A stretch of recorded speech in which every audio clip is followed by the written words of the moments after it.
Offline reinforcement learning is one area I've always found to be really exciting because of the massive amount of potential it holds. And the paper we're taking a look at here, for reasons we'll get into, reminds me a lot of that potential. What I always imagine is that you have some AI agent that looks through just hours upon hours of YouTube videos, basically me on days when I'm feeling lazy. But then, unlike me, it actually learns. It learns about the world from tutorials on how to code, or what the outside world looks like, or how to survive in the wilderness. Hopefully not from one of those fake primitive channels, or maybe something like what 4chan is. Actually, maybe not that last point, but I think you get the point here, right? YouTube it's a treasure trove of knowledge, and finding the key to unlock that potential, that would be huge. It would mean being able to train AI to do all sorts of things without having to ever go and collect a bunch of data or different experiences. Now, that is an enormous jump from what we have today, and I'm not saying that's what this paper does. What it does do, though, is it takes a bunch of scuffed YouTube videos from Atari games, and from that alone is able to learn to play these games at a pretty decent level. And that's why, as you watch, I hope you'll find this work as exciting as me, because it works in a direction that could lead to a lot of very exciting stuff. And if, like me, you do find this type of research interesting, consider subscribing to the channel. I like to cover some big topic ideas to keep you up to date on what's going on, and also some smaller papers kind of like this one to, introduce you to new cool ideas. So I've now talked about where we'll end up, but we need to go now back to the beginning to understand how this method works. So from the start of reinforcement learning from passive data via latent intentions, let's jump into this. At its core, this is a method for offline reinforcement learning. This is where some agent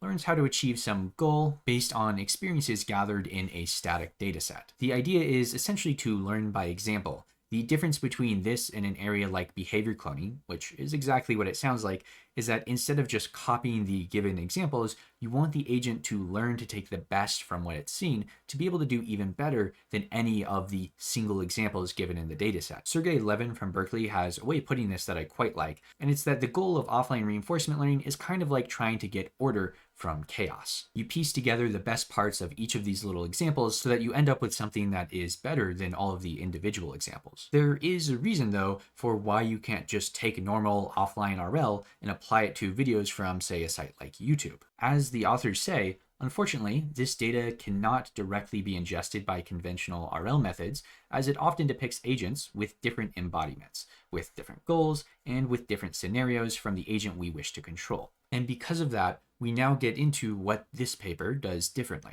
And the first thing we're going to do is, because these static data sets of just video data, they don't have any rewards and they don't have any actions, we're going to replace those notions with this idea of intentions. And then instead of having a standard value function, we're going to find something new called an intention conditioned value function, which is what we have right here. This intention conditioned value function, or ICVF for short, has the definition right here. Now this looks a little bit complicated, but the idea is actually quite simple. The intuitive meaning of this is that if we're starting from state S and we're acting with intention Z, what is the likelihood that we see state S plus? And the way that this is represented mathematically is that through each step of our environment as our agent progresses, if it ever sees state S plus, it gets a sort of, it's not really a reward, but a value of 1, and that gets added to this discounted sum as time progresses. So the sooner it sees the target state, state S plus, it will get a 1 and have a value closer to 1. Whereas if this state is never seen or is seen very far out in the future,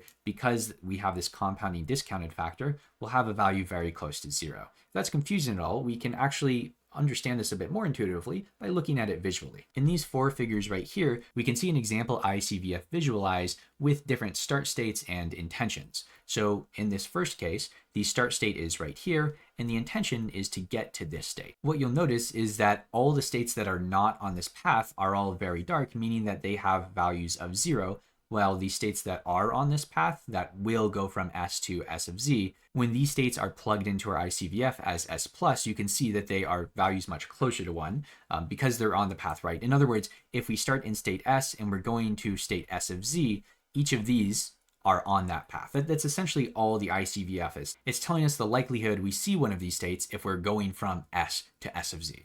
So similarly, in these other 3 examples, you can see all the lit up states are the ones that are on the path, the direct path to S of Z. And while they call these intention condition value functions, what these really are they're just successor representations. And successor representations are exactly what you're seeing here. They're just saying starting from one state and going to another state, how likely are we to see all of these other states? So I've now introduced this idea of ICVFs for you, but why should you even care? Why are we learning this instead of a value function? And first, I should explain what a value function normally does. Normally, a value function in reinforcement learning tells you what reward you can expect in the future. Whereas here, instead of getting what reward we expect in the future, we're getting what states we expect in the future.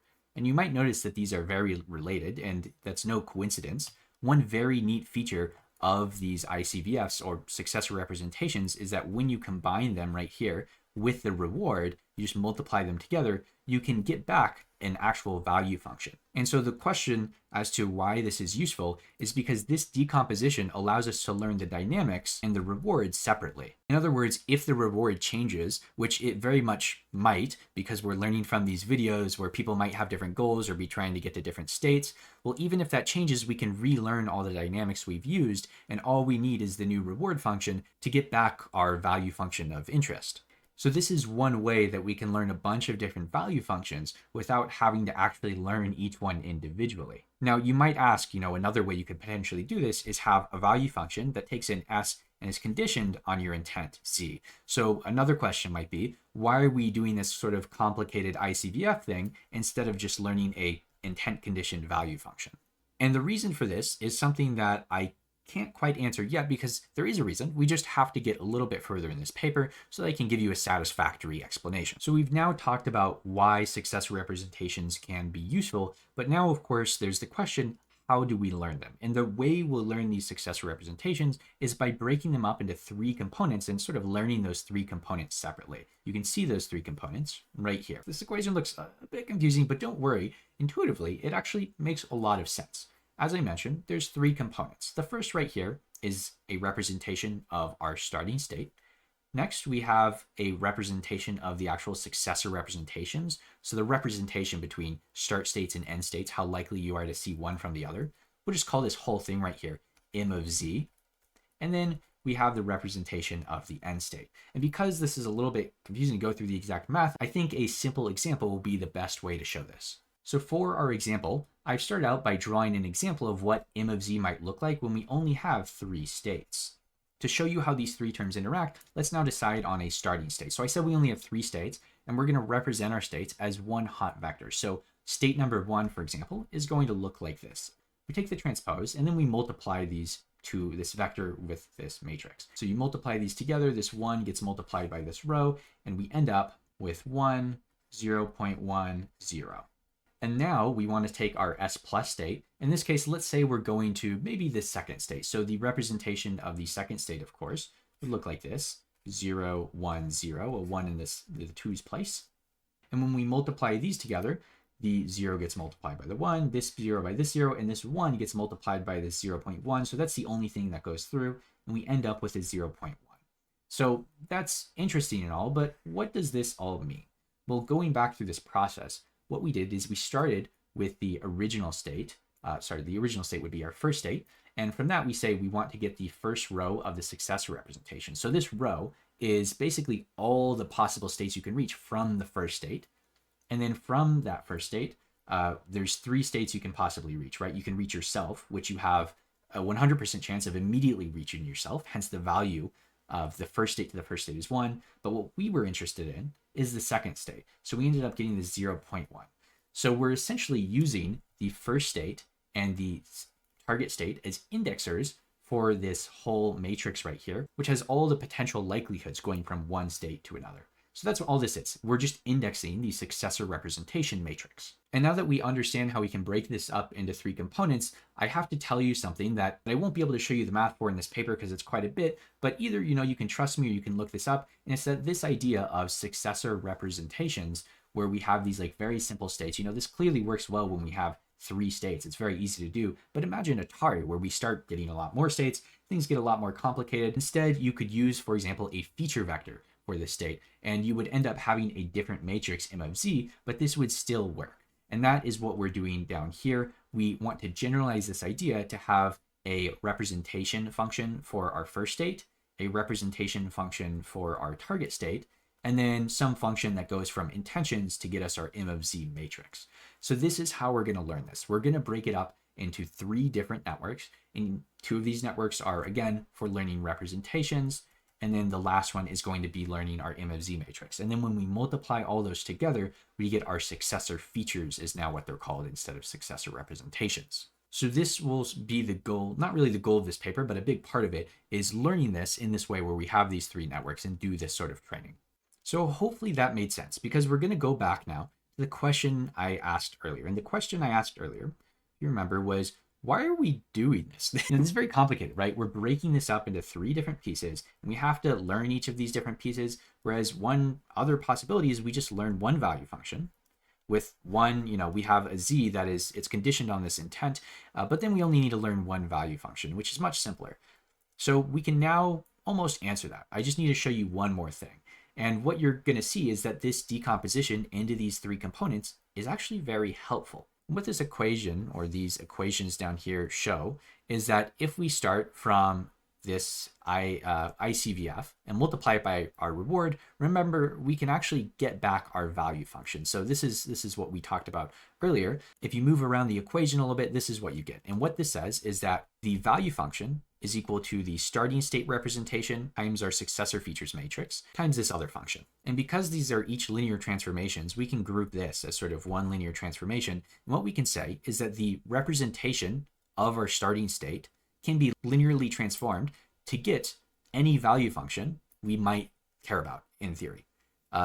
This is a big deal. What this means is that with a very simple transition, a linear transition, which just means we multiply our state representation by this one vector, we can get the value function, I believe, anything that would be in the training data set. In other words, if we break this up into these 3 components that, I told you are very important, we break it up in this way, we're forcing our state representations to hold very rich information about what goals we might want to achieve.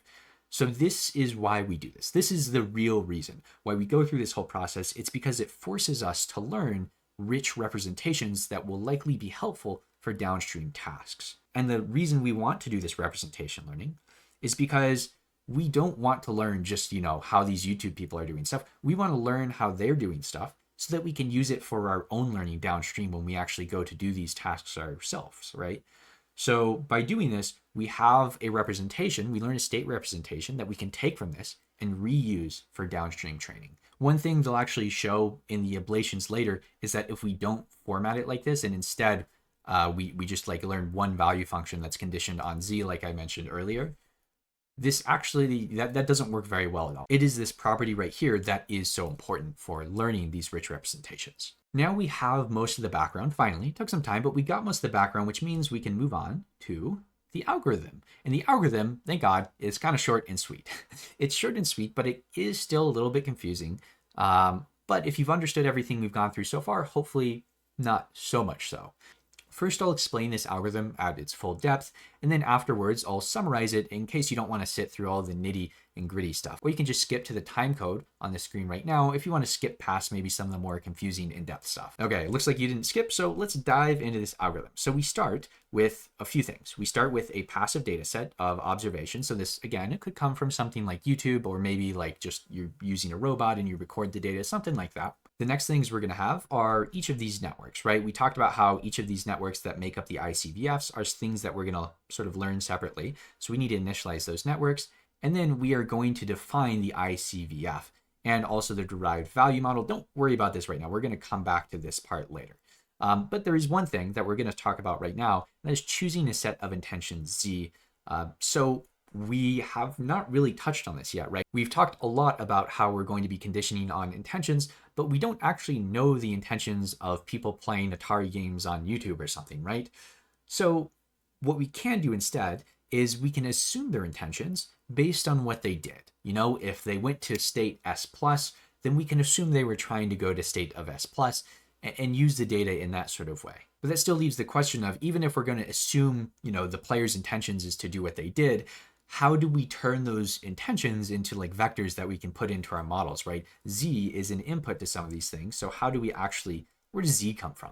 Well, how we want to formulate z is actually up to us, but there is one decision, there's one choice we can make that will make all of this, the whole thing, a lot simpler. And that choice is that we make z the set of, or rather our intentions is the set of goal-reaching subtasks. So what are these goal-reaching tasks? Well, very simply put, it's just the goal is to reach some state s of z.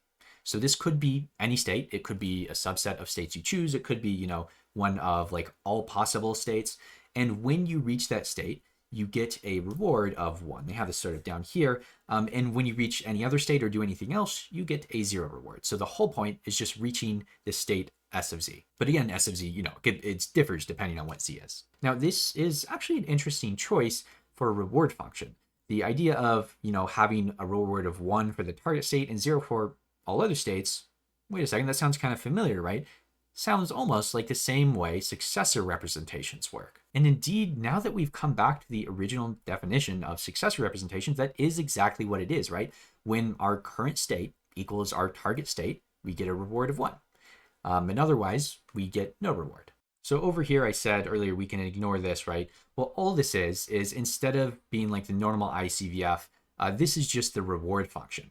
Right, this is the way they say they write the reward function. And the reason I said to ignore it is because I think they actually mathematically define this in 2 different ways. It gets very confusing. But what is important to know now is that because the reward function has been defined in the exact same way as the ICVFs, well, these 2 things are now equal to each other. The successor features are just equivalent to our value function. If you want to see this for yourself and maybe prove it, you can come back up here to these 4 through 6 equations. And if you go through this, you'll very quickly see that this R value right here just simplifies to S plus, which would make this equation the exact same as the successor features equation. So the idea here is actually pretty intuitive, but it ends up being confusing because they define, as I said, they define this math function right here in 2 different incompatible ways. So I'm going to make this a whole lot simpler. Because the successor features and our reward function are equal to each other, we're going to take out this right here and instead replace this with phi of s of z. If you haven't been following along with the math, I guess this doesn't matter to you, but I think this makes more sense. It follows with what they were using before.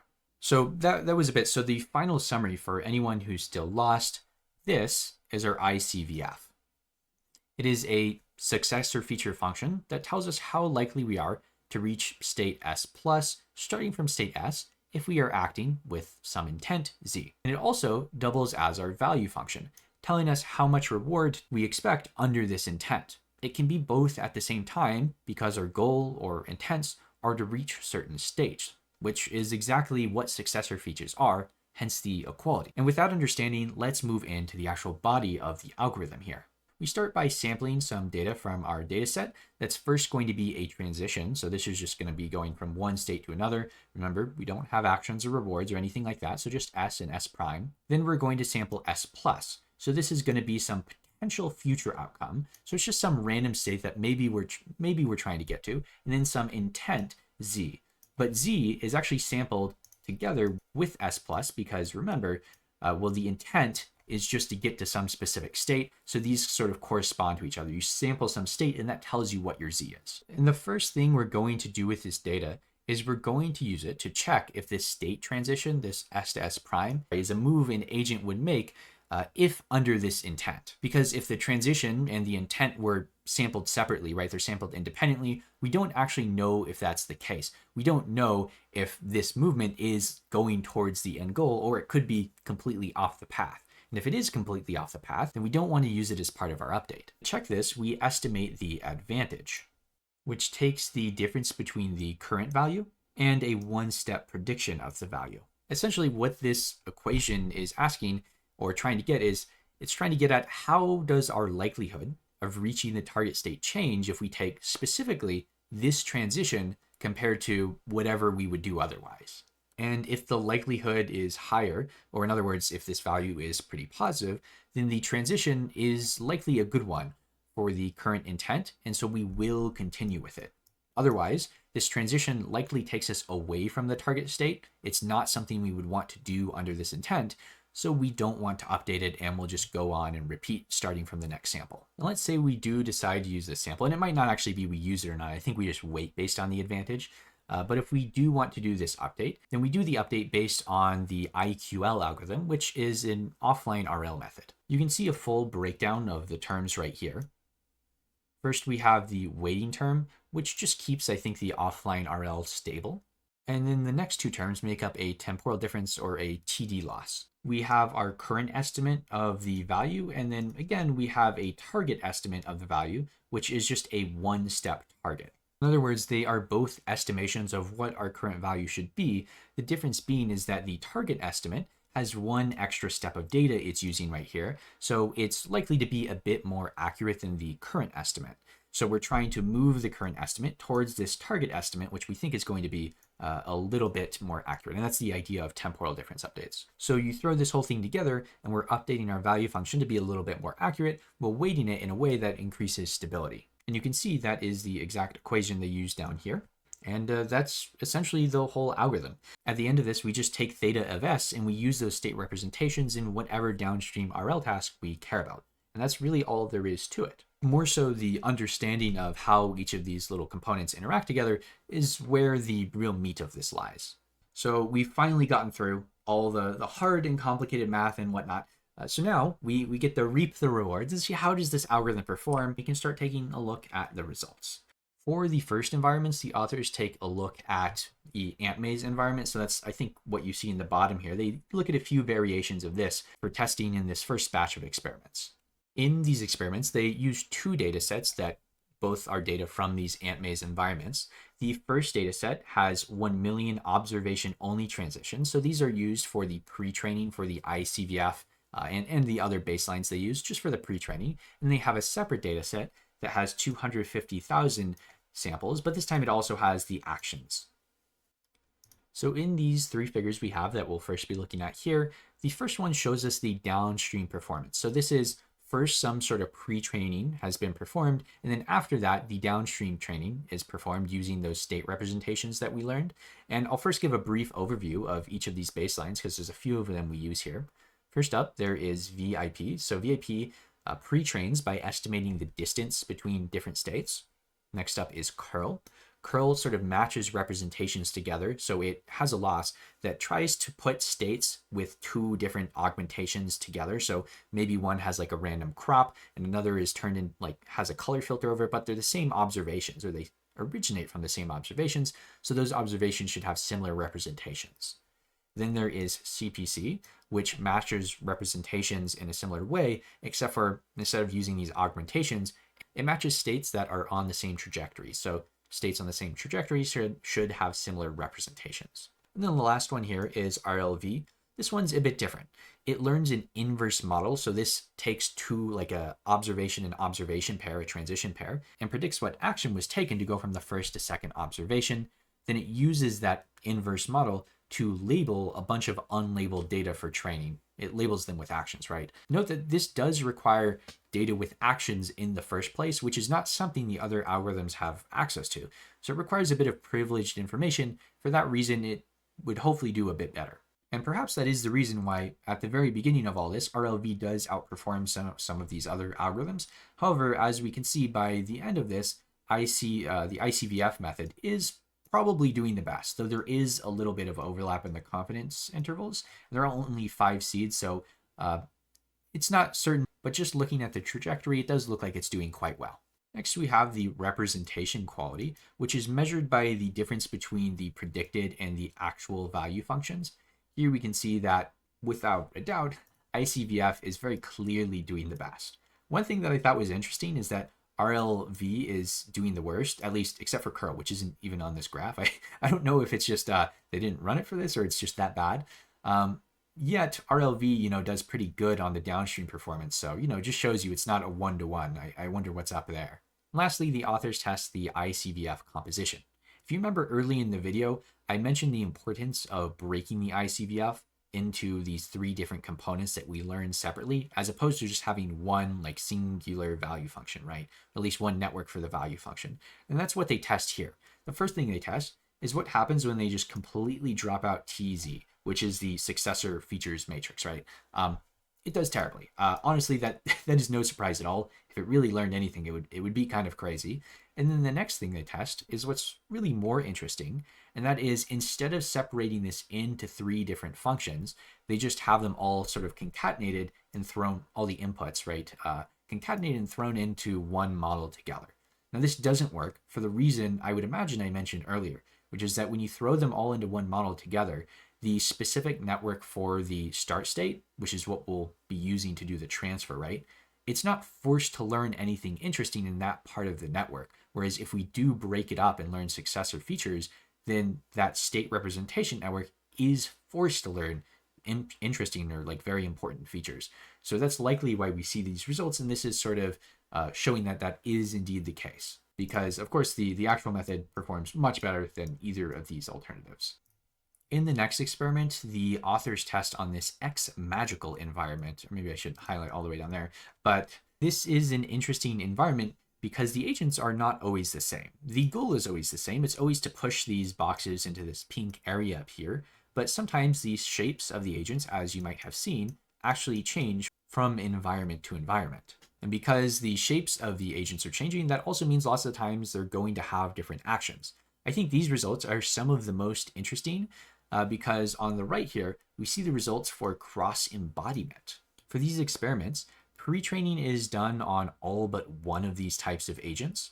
And for the downstream training, that one type of agent that's been left out is the only one that downstream training is done on. So here, what the authors are testing for is whether or not each of these methods can adapt to different embodied agents. And this is very relevant given that when we have passive data, especially data gathered in the real world, we're never going to have the exact same agents and lots of the time not even the same actions. In this case, we do see that ICVF is pretty clearly outperforming all these other methods. And finally, we have YouTube videos of Atari games, what I started off this paper with because it's very exciting. This task can be very difficult because, as you can see, some of these videos collected have some sort of very weird visual changes made to them, or like they're recorded on the camera sometimes instead of screen recorded, or they have this weird color filter. And some also use different game modes where the transition dynamics can also look quite different, which makes that, again, quite a bit harder. Down here, we have the results on each of these different Atari environments: Pong, Breakout, Sequest, and Qbert. And again, we do see ICVF outperform all these other methods on most of these. I think Sequest is the only one where it's maybe there's a little bit of overlapping in the confidence intervals. So clearly these results are making this look quite good. One thing I do wonder is why they switched over to bar plots for this, given that, they provide less information than these like line plots right here.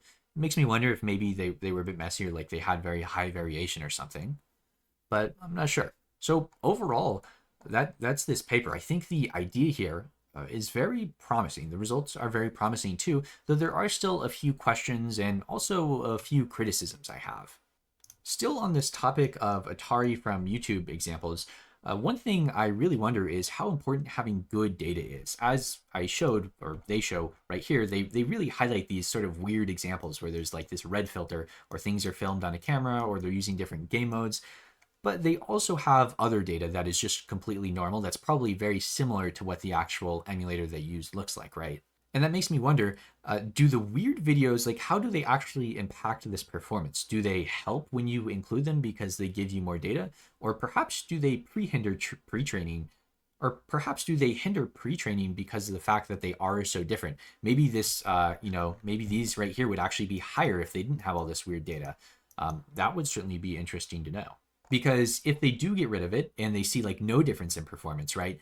Then this idea of like using, YouTube videos that are really weird, that would kind of go out the window, right? It would just be, oh, actually, these few videos that were normal, or at least the same as what was downstream was what really helped out. Knowing that would be very helpful. And that's, I think, one thing they don't quite test for. Another thing I'm pretty skeptical about is how these methods would actually work if you adapt to new scenarios when online.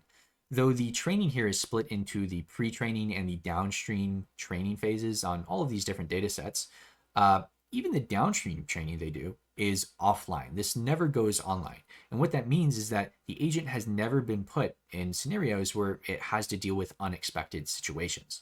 And for that reason, or maybe that's maybe not the best way of wording it, but it doesn't have to adapt to new situations online. And for that reason, I wouldn't be surprised if this method is a little bit more brittle than expected in practice. That being said, if I did want to play devil's advocate here, I could point out this figure right here from the original IQL paper, which does have supporting evidence that shows that when going from offline to online training, IQL does adapt very well in the environments they test on here. Though showing this in the RL from passive data paper, I think would have also been nice. It's very hard to convince me that something's going to work well online, just showing the offline performance when offline RL is known to be pretty brittle on the whole. And sort of my last criticism here is one thing I only touched on very briefly in this video because I didn't want to overcomplicate it, but it has to do with the way they define the value functions in comparison to the ICVF and stuff like that. I think is more convoluted than it needs to be in this paper. The whole idea is that they're just learning successor features, but instead of using actions, they're using this idea of intents. That's basically the whole idea. Of course, like the way they construct the algorithm and actually test it is very, it's novel and it's good that they test it. I'm not saying that they shouldn't have done this. I think it's a good idea. But the idea itself shouldn't be like super hard to describe, yet the way they define these different terms, I think is not very straightforward. This could just be because I'm bad at math, because I am bad at math. And it's also a lot harder to write this stuff down than it is to explain it in a video. So I'm not sure if I could do this good a job, but I still think that there definitely is like a higher level of clarity that they could aim for here. And that was really it. Overall, I enjoyed this read. I'm a big fan of these types of works that are basically RL with a sort of self-supervised learning spin on it. And I said in the beginning of this video, or as I said in the beginning, I think there is really just so much potential to be unlocked here when you start looking at platforms like YouTube, Vimeo, maybe not Vimeo, but these platforms where you just have massive amounts of video data. There's so much that, and I think successor features are just a really neat idea. If you have enjoyed this, consider subscribing, maybe even following me on Twitter if you want some hot takes. But I hope you've enjoyed this video. Thank you so much for watching, and I hope to catch you next time.